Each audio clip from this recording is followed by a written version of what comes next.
The major revolution was green revolution, which started with yielding varieties and hybrid varieties, started with wheat and paddy. Actually, the green revolution started in North India, but somehow it has not reached East India, and now government is focusing on East India. So the green revolution was in 60. That was to ensure food security for Indians through yielding varieties. A lot of scientific work was done to develop these varieties in India, and some varieties were also imported from outside. And coming 1990 was the period where there was a major change in agriculture, because during 90s, during 80s to 90s, there were a lot of urbanization happening. So many people from rural India, they started moving to urban areas for their livelihood, like construction work and other industry work. So that's why there was an issue of availability of laborers for agriculture. So that's why the revolution came. That was mechanization.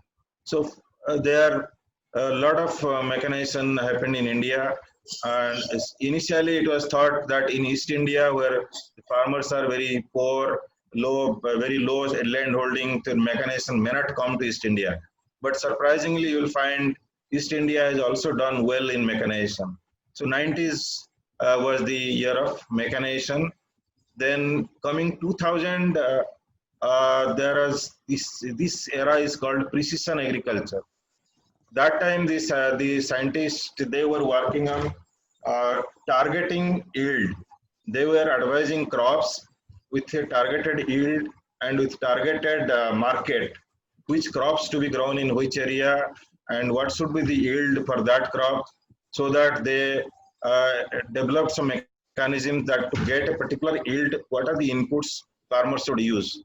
So these 2000, actually that was the era of precision agriculture, when a lot of work was done on communication, because all these things can be developed developed by scientists, but to reach that technology with the farmers at the field, it was a real challenge, and it was done by many people, many NGOs, many organizations. They worked under this. In even the agriculture universities which are working throughout the country, they also contributed a lot towards this. And now this recent revolution, recent thing, which is recent change which has come in agriculture, is the digitization, on which we will be discussing. This has already started. This is not the start. This has already started a few years back. Lot of work has been already done, but most of this digital revolution, the digital initiatives are taken by government. Government has taken a lot of initiatives to digitize this agri space. However, participation of private agencies, private companies is very much limited. So there are some issues which we will discuss in the next slide. Can you move next slide, please? At any point of time, anybody feels to have any pause or any question, any query, you can ask me freely so that we can have some interaction. So these are the current challenges in investment in agriculture. Why the private companies are not coming forward? Why there is a less investment in agriculture? Even though it is employing 42% of people, even though this is the only sector which is providing food to everyone in the world, but still there is less investment in agriculture from the private side. There are few reasons which I have noted here. Apart from that, there are many reasons, innumerable reasons. First and foremost for me is that farming in India is not recognized as a noble profession. There is no recognition for a farmer. If you say, if somebody asks you what you are doing, if I say I am a farmer, then nobody gives any weightage to him. Farmer in India is considered to be a very poor fellow who lives in village and such kind of person who has no access to anything. So that's why these educated people or the well-off people, they are not getting attracted to this profession. Though there are many universities in the country, there are many colleges, agriculture, even private colleges have come in. but still those who are studying in agriculture, they are also shifting to other sectors. They're not focusing on this agriculture, because there is no recognition. There is no, this profession is not prestigious. If you say I'm agriculturist, nobody recognizes you. So that is the first and foremost reason of people not coming to this sector. But I'm happy that you people are interested in this sector. And the second most important thing is there is a huge de-link between corporate and the farmer. If you see recent, say last 10 years, there are many company who have tried in agriculture, but they have not been able to sustain. They have discontinued, like ITC, Reliance, many companies. You can name any name. So they have tried, but they have failed. Even Tata also tried during my Tata Chemical period. We also tried with a foreign investment, but we also failed. And the main reason of failure is why why they are not able to sustain, because there is a lack of knowledge on the rural ecosystem. Those companies, those people who are trying to intervene, who are trying to do something for the agriculture, but unfortunately they are not acquainted, or they have very little knowledge on rural ecosystem, how it works. And second one is that lack of hand-on experience. Suppose there is an entrepreneur who wants to do something related to agriculture, maybe pure agriculture or anything which is related to agriculture, but he doesn't have that hands-on experience on that, because if he's an urban based person, he has never seen agriculture field, he has never seen how farmer lives, how he does the farming. So when he tries it, he finds it difficult, then he leaves. Then apart from that, there are basic infrastructural issues in agriculture. Say, even if you see in your own state, Orissa also, there are issues like there is no irrigation facility, there is no electricity supply to every area. So basic agriculture, even if you say if you grow some fruits, or if you grow potato, there is no cold store, there is no proper storage for your vegetables. So basic infrastructure issues are also there, for which people are trying, many corporates they are trying, but they are not able to sustain for long period. And one more important issue is banks. Though government is saying a lot of things, banks are also theoretical saying they are doing finance for agriculture, but when a farmer goes to the bank, they never encourage them, and the farmer finds it very difficult to get a loan. Even a loan of 1 lakh or 2 lakhs also, getting a loan from bank for a farmer is very difficult, because he doesn't have any financial collateral. He may be having very small land, maybe 2 acres or 3 acres. So banks are not interested to provide them loans. And banks are also very in doubt, because many times government announces there is a loan waiver and all these things. There are many complications. So banks, they avoid to give finance to these poor farmers. And even if a small entrepreneur who wants to do something in agriculture, getting a loan, I think it's very tough, because there is no security, there is no guarantee that agriculture will succeed. And apart from that, there are reasons, because most of the farmers in India, they have the land holdings are very small. Because the land holding is very small, the farmer has got a very low bargaining power for the buyers. Whatever he produces, he has to sell at a very low price, because he can't bargain with any buyer, because his quantity is very small. So he has no link with the buyers, and ultimately he does a distress sale during the harvesting season. So he makes a loss.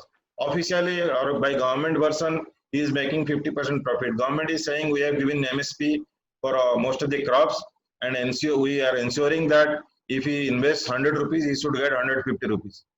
But that is not the reality. In reality, when he goes to the market, because there is no organized market in all of the areas, so farmer has to sell it to a trader or a middleman, and that's a distress sale at a very low price. And the last one is the most important, which we will be taking forward in your next slide. That is value chain. So the entire value chain of agriculture, starting from your farming to the consumer. Now people say it is farm to fork. So this entire value chain is not streamlined somehow. There are many middlemen involved in this. There is a lack of integrated approach because everybody is trying, but it is trying a part of the value chain. Say suppose let me give you some example. Say ITC tried a part. ITC tried to procure some of the commodities from the farmer and sell it in the market. But it is again a part. It's not the entire value chain. So similarly, company like Tata Chemicals, they also tried in vegetable space, fruit space. That was also very intervening in a part of the value chain, not the entire value chain. So if you are intervening in a particular part, and if the other part fails, then you are nowhere. I'm giving one more example. Say, so I'm giving example of Tata Chemical where I was working for 14 years. Why did we fail? Because it's important to know the story of, because there are many success stories. Important to know the failure stories so that we learn from them and we don't do the same mistake again. See, we did an arrangement with a Italian company, and we opened a center in Punjab. And our main focus was procuring tomato, banana, and some other vegetables, and doing a grading, processing, not exactly processing, it's a grading and sorting, and then packing, and then sell it to the buyer in Italy.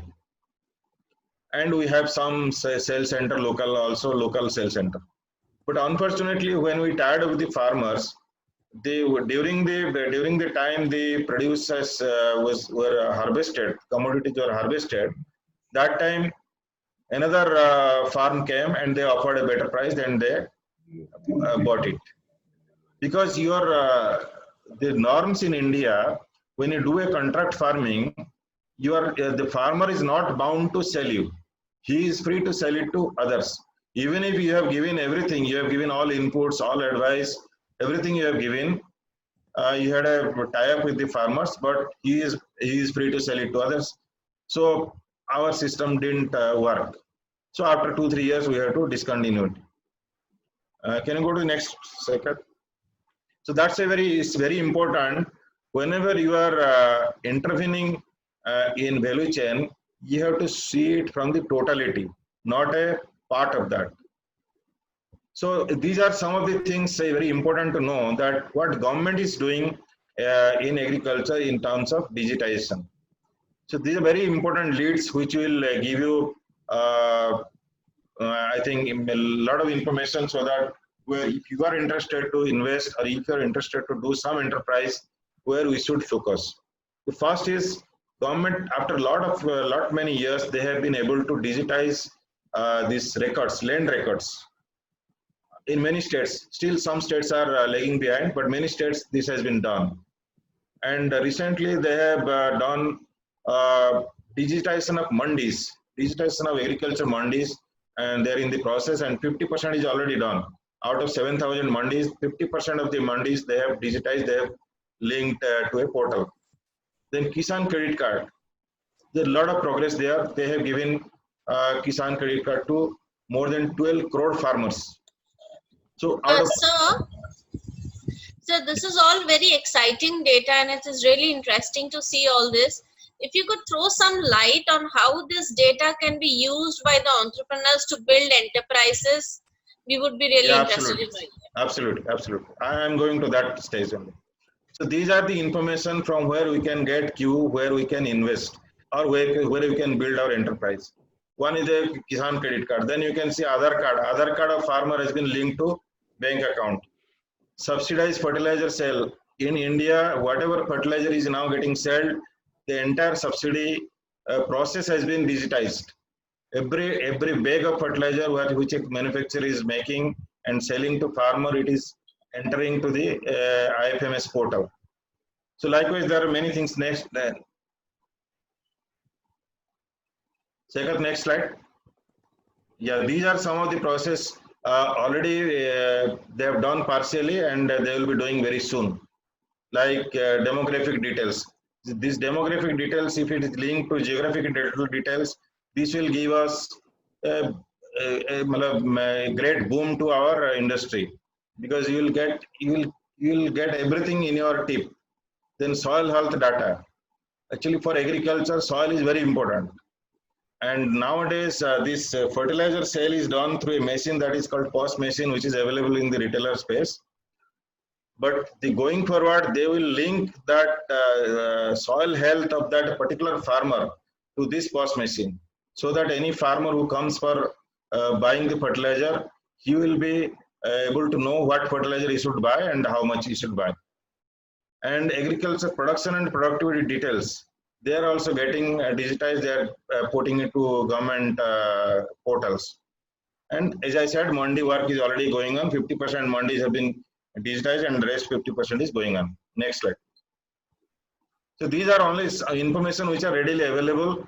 But as Surekha ma'am said, how can we use this data for our enterprises? That we'll discuss.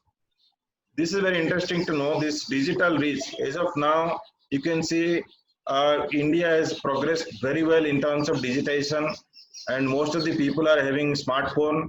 And we have done a recent survey in Bengal, wherein you'll find 90% of the farmers are also having smartphone. So these are very basic data. I don't want to repeat this. This you can see on the slide. So this gives us impetus that the digitization has already reached rural India, and there are a lot of things we can do in terms of enterprise. Next. So this is only a graphic view of that what I was telling, the value chain. Agriculture, as most of you might be knowing, the value chain is very simple. There is a farm, and there are agencies who are doing value addition, and there is a consumer. So real challenge here is to connect the farmer to the consumer. So there you can intervene at each stage. The first stage is farming. In farming, there are a lot of scopes for digitization. Say for inputs. Inputs, as of now, there is a traditional marketing of inputs. But going forward, this digital marketing has already started. I'll give some examples, like in Maharashtra, one of my friend is working in a company, in a startup company. They are providing this agricultural inputs on a door delivery system, just like your Swiggy and Zomato. They have some around 100 or 200 guys they've hired, and they've given motorcycle to them, bikes to them, and they are delivering these agri inputs directly to the farmer at their house. And information, sharing of information, earlier it was done in a traditional method, because suppose I want to inform something to the farmer, earlier I used to go to the village and arrange a farmer training program and give the information. But now you can use this digital platform, and because most of the I can give you one example. During last 2.5 months, we have connected 5,000 farmers through this kind of digital web meetings. We are using Google Meets for that matter. So this is unbelievable. 4,000 farmers we have connected through web meets. We have never imagined. So these things also will come up wherein you can be interested to know how this at this sector input side also how this digitization can be used as a business model. And the second one is more important, where there are value addition to the production, like aggregation. As I said, because the farmers are small, so if you have a small quantity of produce, it's very difficult to sell, because you don't have the bargaining power to get a good price. But if you can aggregate that produce, you get a better bargain, and you can link it to any buyers. So there you can use the digital platform to aggregate their produce and to link it to a buyer. Then transportation, then storage, processing. These are the many areas where one can use the digitization platform and think of businesses. I'll come to exact what are the businesses possible. I'm just giving you brief. Then the last one is the consumption. Value chain, first part is your farming, second part is your value addition, third part is consumption, ultimately when the consumer is taking the food. So there also there are a lot of scopes. Please go to the next slide.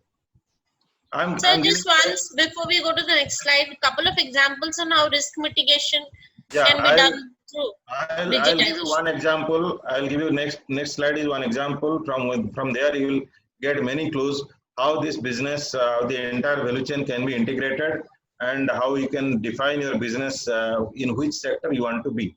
I'm giving one example of Coffee Board of Kenya. It's a very interesting example. If this can happen in Africa, African countries like Kenya, this can happen in anywhere. I'm just giving you a very simple example. You can find the details in net, is available.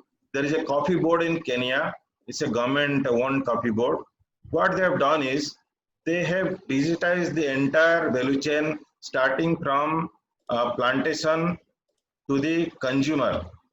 That means in the coffee orchard, every plant that is planted there, and every farmer is geotagged to his own farm, to his own field, how many plants he owns, and what are the inputs that he is using in that plant, what quality of coffee is produced there, everything is available in the portal. And from the farmer, then it goes to processor, then it goes to the buyer, who is the Starbucks. They are selling the coffee to the consumer. And Starbucks can buy a particular quality of coffee from any orchard, from any kind of any plant, looking at the quality of the coffee he wants. So this kind of digitization is possible, wherein the farmer is geotagged. Each farmer is geotagged. Each input he is using is tracked in that system, and growth of each plant, how the plant is growing, that is also monitored in there. And farmer is declaring his output, how much output he is getting, and what will be his price. He is declaring in the same portal. Processor is negotiating for the price in the same portal. Starbucks is also connected to the same portal, and they are also buying from there. So consumer also knows the quality, which kind of coffee he is taking. And banker is also a part of in that portal, so that farmers are getting they're getting the loans very easily, because bankers are very clear that this plantation is owned by this farmer, and he will get this kind of yield and this kind of output. So it is very easy to give the loans for them, that because the finance is secured there. So everything is streamlined. So it's a very small example, but you can find every stage of the value chain is digitized and put into a portal, so that everybody is doing their business using the digital platform. So if this kind of digitization is possible in Kenya, why not in India? So we have to think in which crop we have to do. So before going to any business, my earnest submission is that before taking up any business, we have to understand that crop, because agriculture is related to crop. So which crop I will be interested, which geography I will be interested, who should be my buyer, and what kind of crop I have to grow, which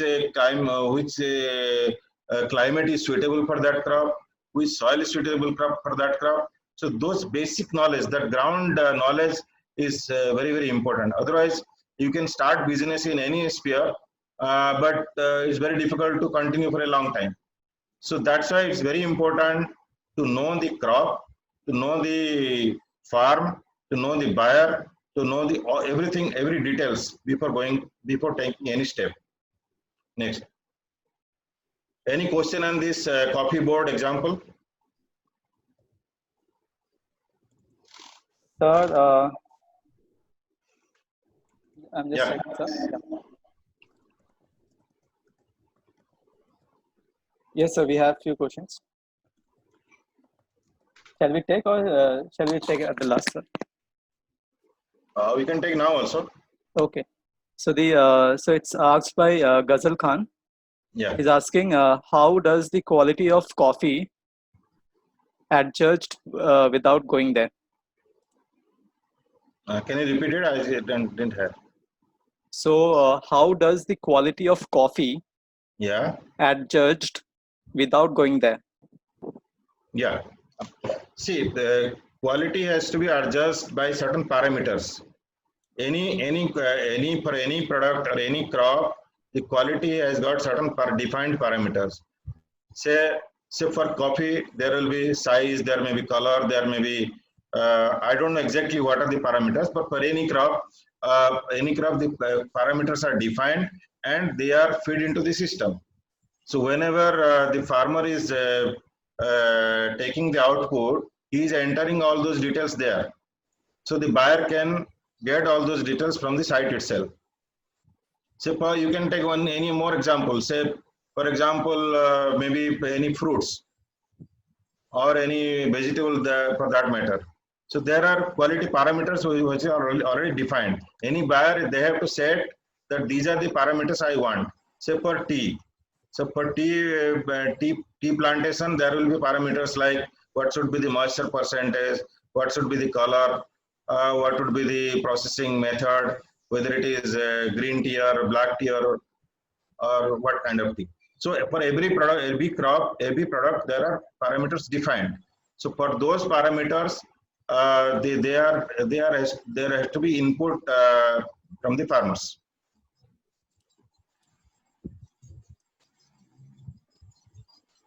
Is that answered your question? Thank you, sir. Yes, he is saying yes, sir. Okay. Fine. So the next question is actually many of them are saying that about the awareness of agricultural production, and I think there is no question, sir. No. Okay. So I shall request all the participants to post in their questions if you have any, and at the end of the session we can take up them. Yeah, sure. No issue. Yeah. Okay. So okay. The example which I gave on coffee is just to sensitize you that this agriculture, though it is very scientific, though you need technical knowledge, but if you are a person who is not having this kind of knowledge, you can also start this business. But before doing the business, you must have the basic knowledge of it, and you have to understand the entire value chain, not only a part of that. So that is the point which I wanted to make, because in coffee plantation, so there will be very many technical things. Which kind of coffee is required by consumers? If your buyer is Starbucks, which parameter they are looking for? So you have to define everything accordingly. You have to use the inputs. Even the buyers, sometimes the buyers will advise you, I need this kind of coffee, this kind of quality. So to get this kind of quality, you have to use this kind of inputs. I can give one more example, which is happening in West Bengal. Say for this potato chip makers, they are doing contract farming here. So they are providing everything to the farmers. They are providing a particular kind of variety that potato can only be used for this potato chips. And they are providing every inputs like your nutrition, fertilizer, other nutrition, pesticides. They know which kind of pesticides should be used so that you get better quality. So all these expertise are available. So only thing if the buyer is specific that I need this quality, so to produce that quality, you have to specify what kind of input the farmer should use, what kind of seed the farmer should use, and what kind of practice he should follow so that he gets that desired quality which you can use in your industry. So that's a kind of contract farming that is already on. So there is a use of by use of digital platform, how you can improve it, because now this contract farming is limited only offline method. Well, you have to send your scientists there. That is very costly, because a scientist, if he goes to visit a farm, he will charge you a lot. So it may not be possible that you send a scientist to every farm. So there you can use the digital platform, so that if there is any problem with the farm, if there is any problem with the crop, if he sends a picture to you, can you give a solution? So those kind of mobile apps are also coming. there are a lot of apps which have come up in agri space to address those problems, but still there are lots to be done. So this is one app where these are available in the government. I have not inserted this. You can just go to the next slide. You can skip this. Yeah, Okay, sir. you can skip this also. Yeah, this slide is very important. So I was talking about the apps. So as of now, you will find there are many apps available in agri space, but no app is as of now complete, because here there is a lot of scope to do a business. The most important problem, I'm starting with the problem statement, so you can think of what solution you can give to the farmer. Suppose you think of a farmer in a rural area who is based in a remote area. He is doing a say potato farming. Suppose there is a symptom in his crop. He doesn't know how to solve that problem. So what he does, as of now, what he does, he goes to the retail shop. So retail shop is doctor for him. Whatever he advises, he uses that solution. But retailer is also not a knowledgeable person. Retailer is just a businessman. He doesn't have that technical knowledge. If any symptom comes to any crop, he is not the person who can give a solution. He just does a hit and try method and gives any prescription, and farmer buys it. Then it doesn't work. Then he comes again. So there are a lot of wastage of money, and ultimately the farmer suffers. So there, because if he comes to agriculture scientist, he has to travel a lot, and even after coming to the scientist, he doesn't know whether the scientist will give a solution or not. So he is into a trouble. So where he is looking for a solution, he is ready to pay for it, because when he is buying a particular pesticide or a particular nutrition, he is paying for it. If it doesn't work, it is a waste of money. So there are apps available, but still they are not working properly, because you have to do a lot to develop that app. So we are also working in that space. Our sister concern is working on that. That mechanism is called suppose there is a symptom in a crop. If the farmer takes a photograph and puts that photograph to your app, so the app has to give an answer. So to develop that, you have to collect at least 1 lakh pictures of a particular symptom. Only then the app can be able to develop a solution. Otherwise, the solution may be incorrect, because similar kinds of symptoms are there for many issues. Say, I'm giving one example, though it will be taking technology a little technical. Say for a crop, if the leaves becomes yellow. If the leaves becomes yellow, that might be because of many reasons. It may be because of any nutrition. It may be because of any virus attack. It may be because of water stress. So you don't know exactly what is the reason. So to find out the actual reason, you have to load at least 1 lakh photograph of each symptom, so that your app will be able to identify what is the problem and can suggest a solution. So farmers are looking for this, but as of now, we don't have a solution for that. Next.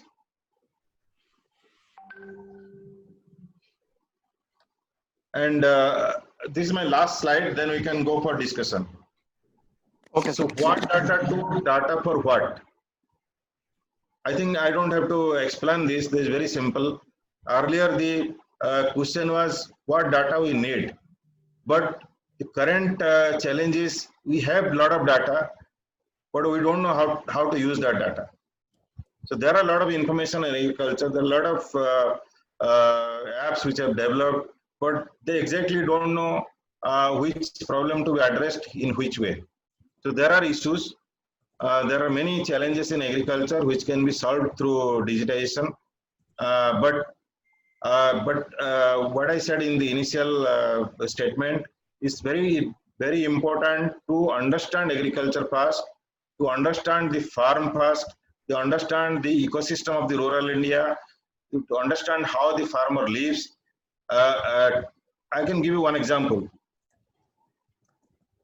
I can give you one example so that you will better relate to that. We had a brand manager in our company in our lever time, and he was given a challenge of improving the brand equity for the farmers for fertilizer. So he was told to give a presentation. So please give us your strategy, how you will improve the brand. So he was passed out from IIM Ahmedabad. So he made a beautiful presentation. But our MD asked him, "Have you seen a farmer?" He said, "Sorry, I have not seen because I am born and brought up in a city, and I have studied my MBA program from IIM Ahmedabad. So I have never seen a farmer." Then he was told, "You go to a village, stay in a village for 3 days, then you will get to know what is his requirement, how he lives, then how farmer relates his requirement to a brand." So unless we understand the problem of the farmer, unless we understand the problem in agriculture, if we want to do a business related to agriculture, it is very difficult. So first and foremost thing is to understand in whichever sector, in whichever crop, or in whichever geography you want to do business, it's very important to understand that crop, to understand that geography, to understand that particular rural ecosystem, so that it will be useful for the ecosystem, and it will be easy for you to do any business. So now I'm open to questions. Okay, sir.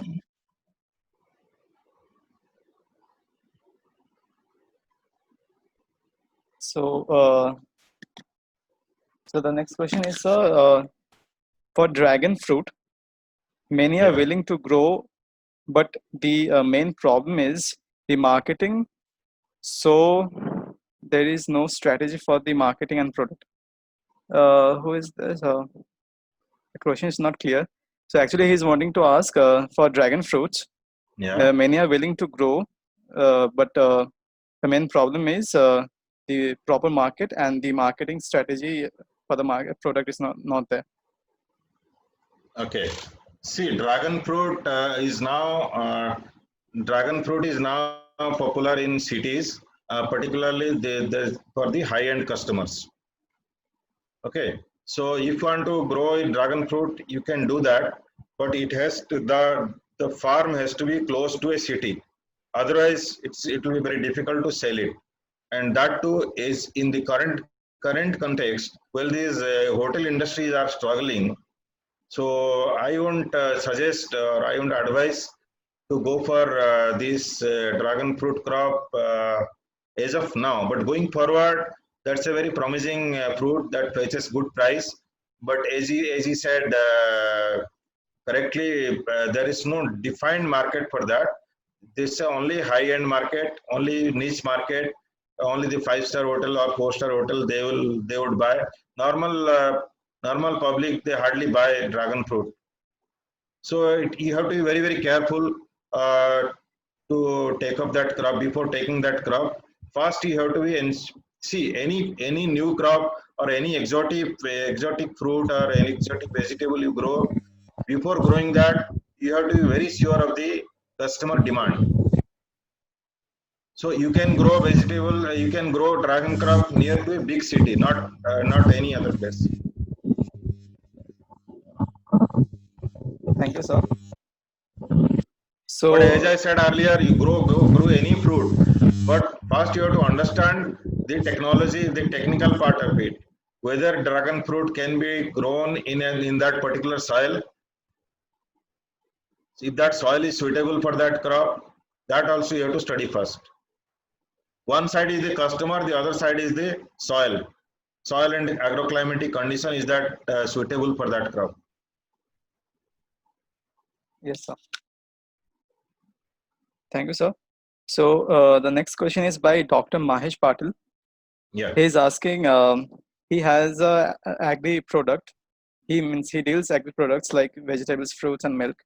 And he wants to know how he can develop his own app for marketing agri-goods, and how and can he make his own brand to sell them, and what are the requirements to make own brand to sell agri-goods? Okay. See, if you have a farm and you are producing some vegetable or fruits, whatever, you want to do a marketing of your own, then nowadays it's very easy because you can take help of any IT guy and he will. These are all available in market. You can buy app. They will. You have to give your requirements. What will be your target customers? So they will design the app accordingly, and you have to post your producers there, and people can buy. But it's important to market. See, this is a part of your digital marketing. So digital marketing has got two phenomena. One is that you have to sell those through e-commerce, or you have to sell uh, physically. Okay. So even if you want to make, there are two kinds of marketing. One is digital marketing through e-commerce, and one is digital marketing. You are just marketing your product. You are not selling it. Your marketing means you are doing the branding part.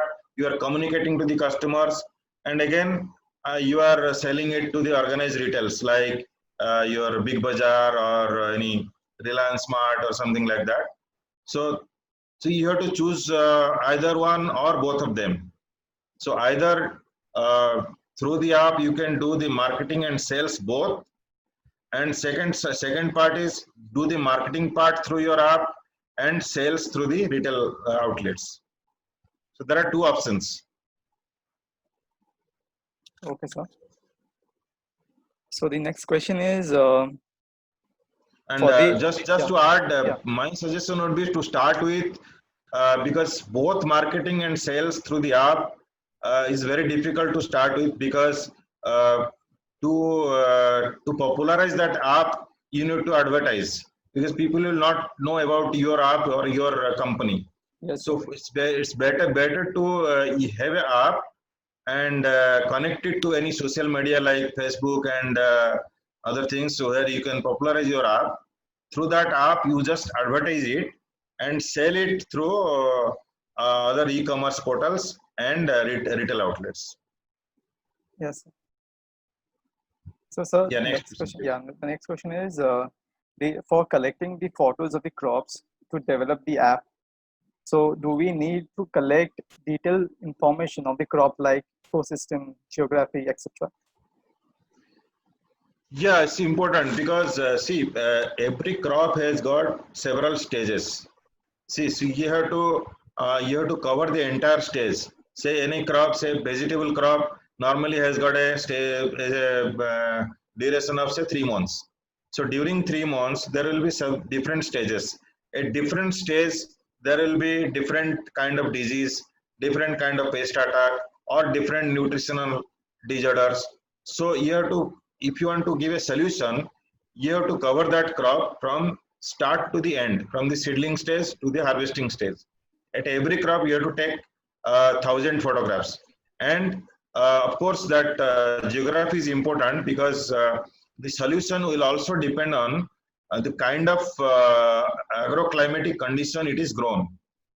So the solution may be different from a different agroclimatic zone from the other climatic zone. So it's very important to know each stage of the crop and also the agroclimatic zone. So for that matter, location is also important. Okay, sir. He's also asking how to become an effective middle person between corporate and farmers, and how to recognize a company who is interested to invest in organic farmers. Okay, so there are two questions. First question, how to become a middleman between between a corporate and farmers. Farmers. Yeah, see, it's a corporate farmer is sitting in a very remote area. Okay, he doesn't have access to corporate, and corporate also doesn't have access to farmers, because to reach a farmer there needs a lot of money, lot of resources which corporate cannot afford, because cost to reach that farmer is very high. So that's why always there is a importance of middleman between corporate and farmer. So to link both, you can use the IT platform. If you have a portal wherein you can have both producers and buyers, so they can come together through your portal. So that's why your use of digital platform is very important. You can have a portal wherein farmers can register through app and buyers can also register. So both farmers and buyers are linking to each other through you. So you become the digital middleman, not necessarily physical middleman. You can be, your digital platform will become a middleman. So that is one way. The second way is it can be done through offline physical method also. But I think digital way is very cost effective and very convenient. And the second question was, can you repeat the second question? Organic? Yes, sir. How to recognize company who is interested in to invest in organic farmers? Organic farming. Farmers. Okay. Yeah. See, I didn't question the. Can you ask him to reframe the question? I'm not getting the exact question. So he's asking how to recognize Okay. company Okay. who will invest in organic farmers. Organic farmers. Yes, sir. Okay. And how he will Organic farming. He's saying organic farming. Okay. Organic farming, yeah. So how he can tap farming. those investors who are interested to invest in organic farming? Let me tell you about organic farming. See, organic farming is basically this is a misconception because there are a lot of things which are getting misfitted to organic farming. So let me clarify you what is exactly meaning of organic farming. Many people think organic farming means using organic manure, not using chemical fertilizer. But if you don't use chemical fertilizer along with organic manure, you will not get the required output. So organic fertilizer usage is also a part of organic farming. Organic farming means your produce should not have any chemical residue. So that is the exact definition. But many people take it in a different way, that organic farming means use of organic inputs and use not to use chemical fertilizer. But organic farming is exactly your produce, your output should not have any chemical residue. So there are many takers for the organic products. Like for example, say many of the producers which are exported to the Western countries like Europe and USA, they prefer to get organic products. So they prefer organic products because in India there are indiscriminate use of pesticides, chemicals. So they don't want to consume those residual pesticides. That's why they want organic products. So how to recognize organic? There are many companies who are working on it, but basic purpose is to get a produce which is chemical residue free, which can be marketed outside, because organic products market in India is very limited because this will be costly. The products will be costly because you cannot use chemical pesticide. You have to use organic pesticide, biopesticide, and physical method of controlling the pests. So that's why your produce will be costly. But he was asking how to tap the investors to invest in organic farming. To invest in organic farming. See, there are many companies who are interested to invest in this. But if you want to have your own company, you will get finance for that. But if you want to, if you want a corporate to invest in your business, I think I can give you. I have the list. I can give you later on. Oh, okay, sir. Sir, the another person is asking for mushroom. Okay. Also means the marketing and also the export is very less outside states. Like from the native state, the export of mushrooms are also very less. So how we can boost these products outside state? Export. Okay. Boosting the export. See, mushroom exporting to other state would be difficult because mushroom as a crop is now being grown in most of the parts. So there is no state which is not producing mushroom. So this you have to depend mainly on the local market, and it's better to have a tie. If you are growing mushroom, you can have a tie-up for marketing with the organized retails like your Spencer, Big Bazaar, and those kind of platforms where you can market your product. Otherwise, exporting to outside states or outside India, I don't find any scope because most of the states in most of the areas they are growing mushroom because it has become very popular now, and it's very low tech farming, and most of the farmers are doing that. Thank you, sir. And he was also saying that many farmers are growing mushroom, but due to improper infrastructure and they are unable to sell their products. That's what they are producing. So he wants some strategy on that, and where we can sell our products, and where he's asking where he can sell their products in bulk quantity with a desired farm.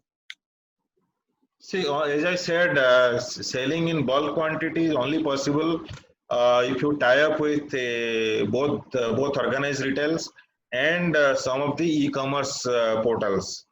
Nowadays, e-commerce portals like Big Basket and your Big Basket and Grofers, I think they also they also sell this kind of products. So it's better to have a tie-up with them. See, because of this COVID-19 issue and lockdown issues, I think this e-commerce portal will grow up very fast.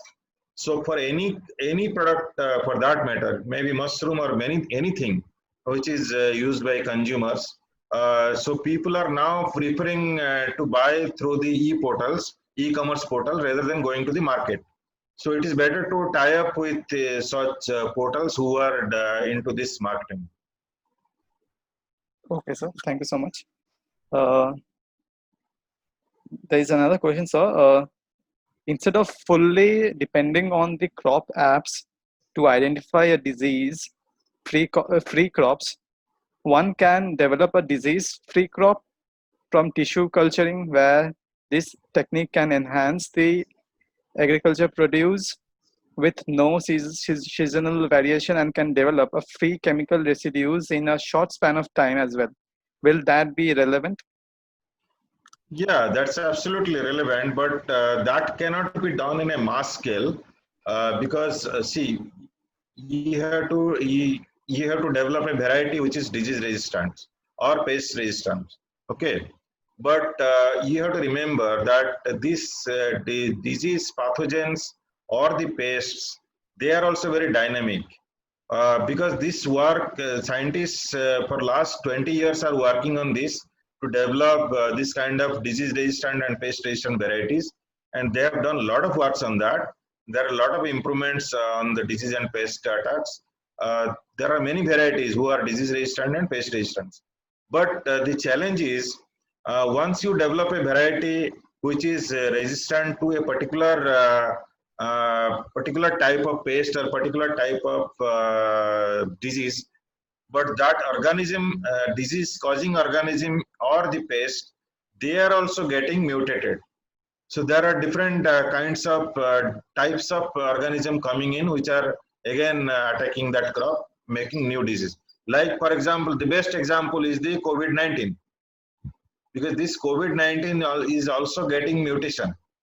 Now you will find there is at least 5-6 types of COVID-19 virus which is found across the world. It's not single type because every time there is mutation happening. So once you develop a particular disease resistant crop, it's not necessary that it will remain disease resistant for the all time to come, because the pathogens, the organisms, they are also mutating themselves and developing to new varieties, new types. So of course that is one of the mechanism to reduce uses of chemicals and to have organic crops. It's also important to develop varieties which are disease resistant, and these are being done by a lot of universities and research centers. So you will find those varieties readily available, but still there are chances of disease and pest attack. It's an ongoing process, ongoing research which is going on for last so many years. Yes, sir. So, Shuprika Das, she is asking nowadays there is a high demand of different seeds like flaxseed, sias seeds. So, need some idea on this seed cultivation. Okay.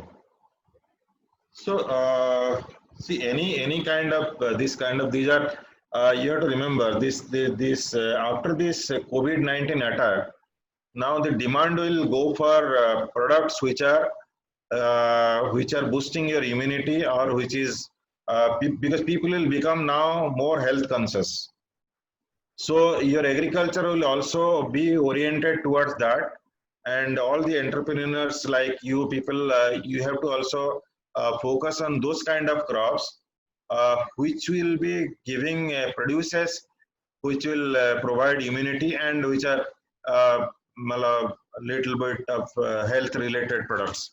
So the example which I am giving, flaxseed and this kind of seeds, this can also be grown in normal soil and normal agroclimatic condition. So these crop practices for these crops are readily available. There is nothing new in this crop, because this kind of crops are already grown in every part of India, and you need less nutrient and less water for this kind of crops. Okay, sir. These are not grown much because there was no demand for it. But going forward, there will be high demand for this kind of products. And for knowing the exact crop practices, you can refer to any book for that, or any material which are available through your nets. Yes, sir. So, someone is There asking is one book available which is called Handbook of Agriculture, which covers every crop. That's a very handy-made, ready-made book to go through. And that is called Handbook of Agriculture, which is readily available in any shop. Yes, sir. So, taking the next question, why GMO products is not encouraged in a place like India? Yeah, GMO means genetically modified crops. Yeah. See, when you're doing a genetical modification for a purpose, see, you don't. If you have the background of plant breeding, I would think you can understand those. See, there are many kinds of mechanism to have a desired character in a plant. Okay, so these are genetic modification is one of them. There are many ways. You can do hybridization. You can do lot many things. Genetic modification is basically you are changing the character of the crop. Okay, you are actually inducing a desired character which is required for your marketing purpose. So doing through that process, you are actually doing a change in his DNA, in his gene structure. So you can have crops which are not eatables. Genetic modification can be done for those crops which are not directly consumed, like cotton. Cotton is a crop which gives you fibers. So their genetic modification has already been done, and you will find nowadays the cotton crop is which is grown in India is already genetically modified, because cotton was having the major issue of pest attack, that is called bollworm. So for that matter, government allowed that you can use genetically modified cotton to get a good crop. But for crops which are eatables like vegetables and fruits, government is still not allowing it. The reason being, it might lead to health problem for the for human being. But because when you are changing the genetic structure, this might lead to a health problem. Okay, sir. So, the last question for today. So Mahesh Patil, he's asking. So he's saying he has already said that he has a agri goods his farming. So he was saying, is it better to tie up with organic product companies for the marketing of their products, or should they bring their own channel of marketing? But what kind of produce he has? So he mentioned in the previous question he was producing vegetables, milk, and all. Okay. Yeah. See, for vegetables and all these things, it's better to go with nowadays, because e-commerce is very popular. So it's better to go with e-commerce portals. Hello, sir. Can I talk to you once? Yeah, sure. Like you said, like answering to my questions, like you have said, like in GMO product is not fit for human consumption in some crops. Okay, Yeah. but somewhere in Western countries or somewhere in other parts of this countries, excluding India, they are even practicing that GMO products, and then they are selling it in the market also. So, like, I was just curious to know why. Okay. See, there has been a lot of debate on this. If you remember, a few years back, one crop was allowed and then got disallowed. This was BT brinjal. Yes, sir. Yes, That was genetically modified, but after it was introduced, it was found that consumption of that kind of brinjal is not healthy for human being. Okay, so that's why it was disallowed. So that's why there are a lot of research and discussion happening and debate happening at government level. But as of now, all the research scientists in India, they are not in favor of allowing these GM crops for food, for at least food crops. See, one thing you have to understand, genetic modification is even possible for food crops without any danger, but that precision has to be there in the research. So what happens when there is a commercial guided research, because this kind of research is done by corporates. Okay, they formed the research organization to develop this kind of varieties. So when the corporate is corporate is funding this for this research, they have their own interest. So that's why they lead to a different kind of product without testing the bad effects, without testing the side effects. They take a shortcut and they just focus on the production ability, this potential, yield potential, and other characters rather than looking at the health part of it. So that's why there are a lot of debates. But as of now, research scientists and government is not in favor of allowing food crops. Thank you, sir.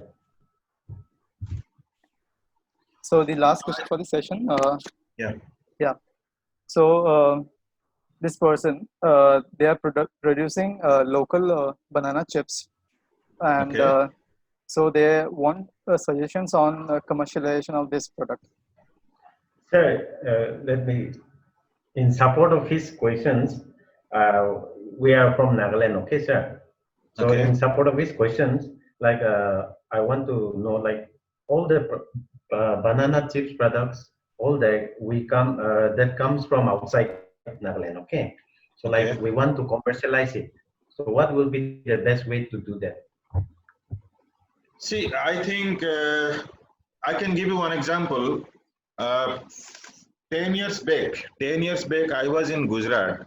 That time I was in Tata Chemical, and I had been to Mithapur, that is near to Jamnagar. I'm giving you this example because this will give a lead. I was in Mithapur. We were having a chemical plant there. I was on there for a official visit. So there was a marketing expert who used to train people. So I was just attending that seminar for some time. So he suggested to go to the market and see a brand called Balaji. You must have heard Balaji chips. Yes, sir. So that time they were just starting, and they started in Gujarat in some few markets, and now it has become a national brand. So if you're really serious into that, you can start with your own brand, and before that you have to do lot of study on the current brands which are selling in your area. Okay, you will find lot of regional brands that they're doing fantastic job in the regional areas. Apart from your national brand, not necessarily you become a national brand. You can also be a regional brand and a very strong brand. So just have a market study in your area, which are the brand of chips available. If at all banana chip is available or not. Is banana chip available in your market? Yes, sir. It is But available. not commercially. Not commercially. So then you have to market it, and you can market it on a health platform. See, normally chips are considered to be junk foods. Normally you will find the small kids and the young generation, they prefer to have chips, and the elderly people, they don't have it because they think it's a junk food. But if you can promote it as a healthy chips, because banana itself is a healthy. Banana has got lot of iron in that. You must be knowing. So nowadays, to boosting your immunity, iron is a very important element. So you can promote it as a immunity booster. So for that matter, you can have your own brand, and you can have your tagline that this is a health chips, or this is to boost your immunity. So it can click. Just a wild idea.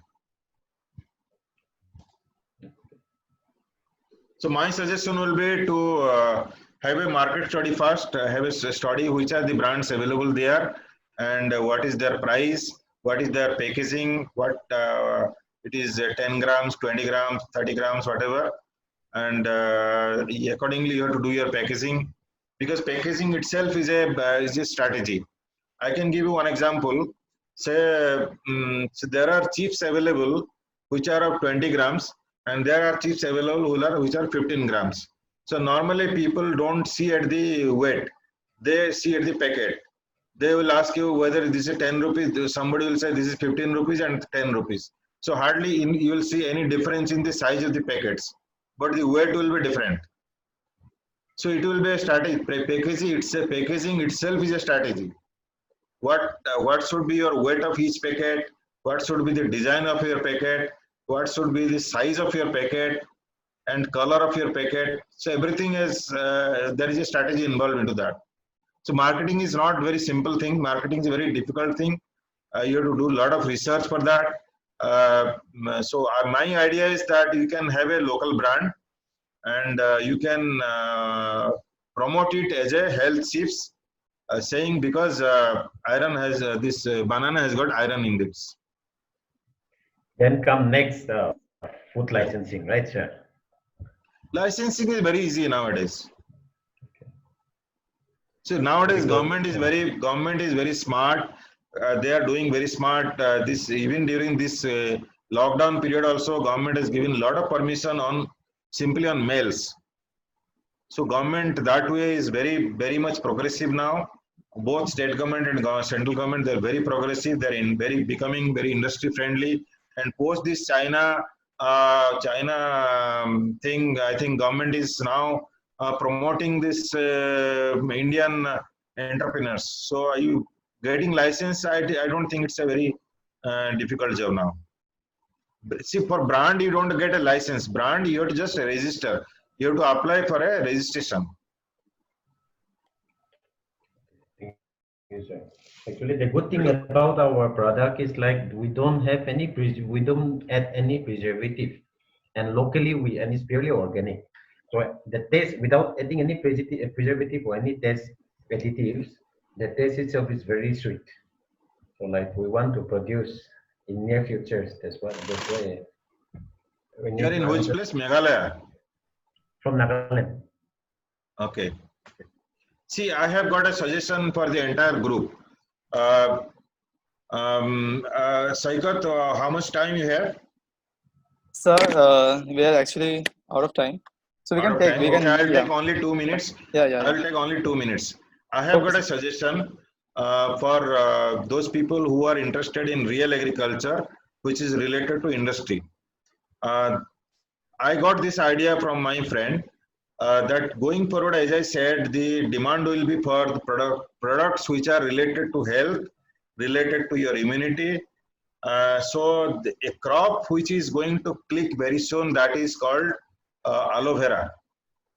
So aloe vera is a very promising crop which has got many buyers, because aloe vera is used in your many of the health products. Okay, you will find, you just Google it, you will find a lot of ways of aloe vera, lot of demands are coming. There are many companies, many corporates, they want to buy aloe vera. There is a lot of demand for it, but hardly there is any supply. So if you are serious about growing this crop, you can get all those literatures are available online, and I would personally suggest that is a very promising crop for the time to come. Looking at this COVID-19 and looking at the interest of people towards health and immunity. So that is my personal suggestion. Just Google for it and look at all the opportunities which are coming for this crop. Thank you, sir. We'll keep in touch. Thank you so much, sir. Thank I you. would like Thank you to, all. yeah, I would like to thank all the participants for joining, and thank you, sirs, for the insightful and informative session, and clearing all the questions for the of the participants. So, sir, means how can the participants contact you, or can we share your contact details? You can contact me directly through my mail. Yeah. It is Udhav Dixit, UDHABDIXIT 01@gmail.com. Okay, Can sir. you please give us in a chat box? Should I write it in chat box? Yeah. Yes.